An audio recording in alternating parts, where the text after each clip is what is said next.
I want you to look at something. Isaiah 50, verse 10. This is in the servant song. Who is among you that fears the Lord, that obeys the voice of his servant? Man, you are in a right relationship with God if this is you. You fear the Lord, that obeys the voice of his servant. That's the Son. You've obeyed the voice of his Son when he said, rise and live.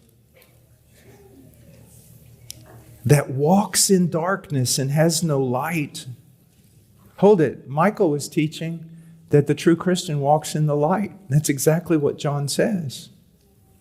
That's exactly what John says. Walks in the revelation of God. Walks in the light of God. The purity of God. All that. So what is he saying?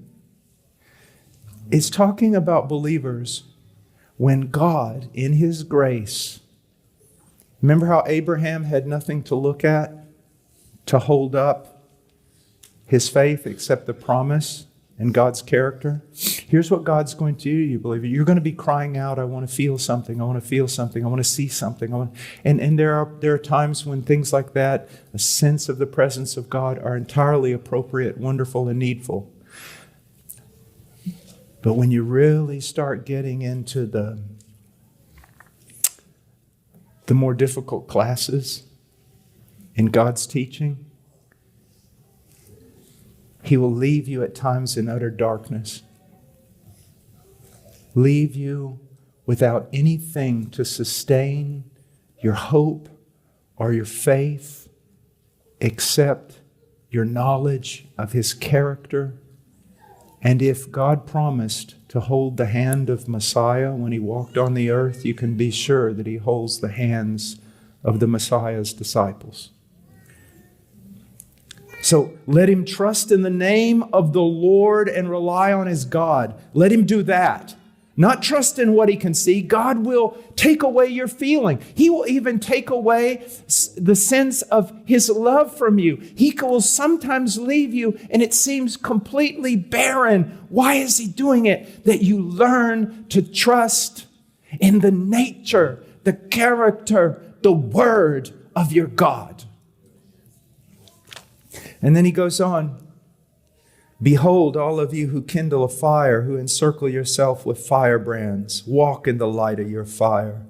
And among the brands you have set ablaze, this you will have from my hand. You will lie down in torment. These are people who say, no, your character is not enough.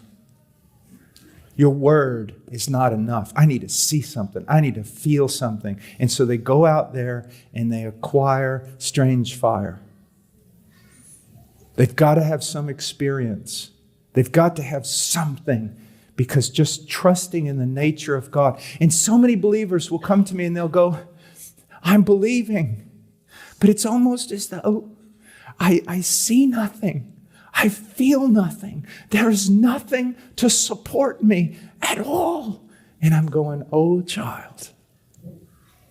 And yet, you find yourself believing. And yet, you find yourself going forward. Or I'll tell them something like this. Good enough.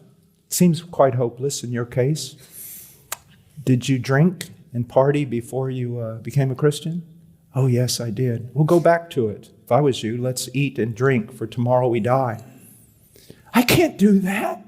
No, really go. Open door. I'll look up some in the yellow pages or get on the internet for you. Go out and have a bang-up time.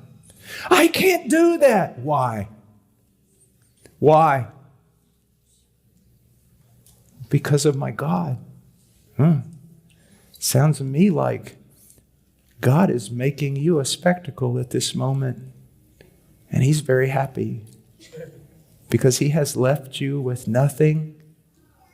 He's drawn from you everything.